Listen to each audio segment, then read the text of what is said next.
Hi there. I have here today an old friend of mine, and it is the Estwing Sportsman's Axe with sheath.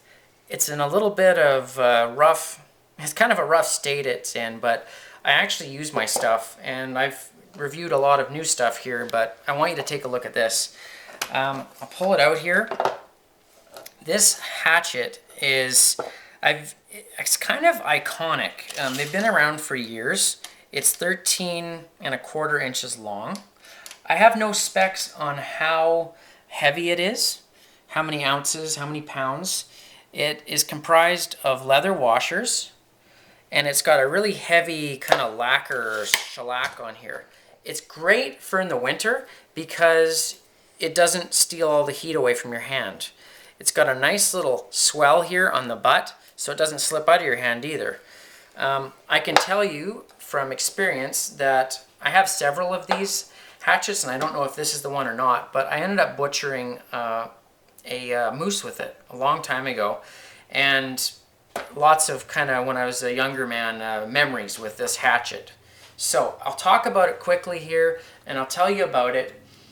It's got a genuine leather sheath. Now, this is a weak point on here. This is not a super high-end hatchet, and you can always tell that typically by the sheaths that they make for them. Really very rudimentary. I've never used it in this configuration to go through my belt. I just couldn't deploy it fast enough. I guess you could use the back of this sheath to strop in an emergency situation and get a burr off of here, so that's nice. This I keep razor sharp, as you can see, and I've got no hair on my forearms. So what about this? Well, this hatchet, as you can see, I've used and abused it. It's a tool to me, and I have used it a lot. They're great. They're not high-end. They're very much an entry-level hatchet. They're great for giving to your son to see if he's going to look after his hatchet properly before you give him like a Wetterlings or a Grand First Books or something like that, like one of those high-end ones. If he loses it or she loses it, you can kind of test them out with it. I like this because I can abuse it so much. If I overshoot something and I'm driving something in and I hit it right here, if it's a big wedge or something I'm driving in an emergency situation, this isn't going to break. The downfall of this is not the kind of tool, in my humble opinion, that you want to use every day. This is more of an emergency type.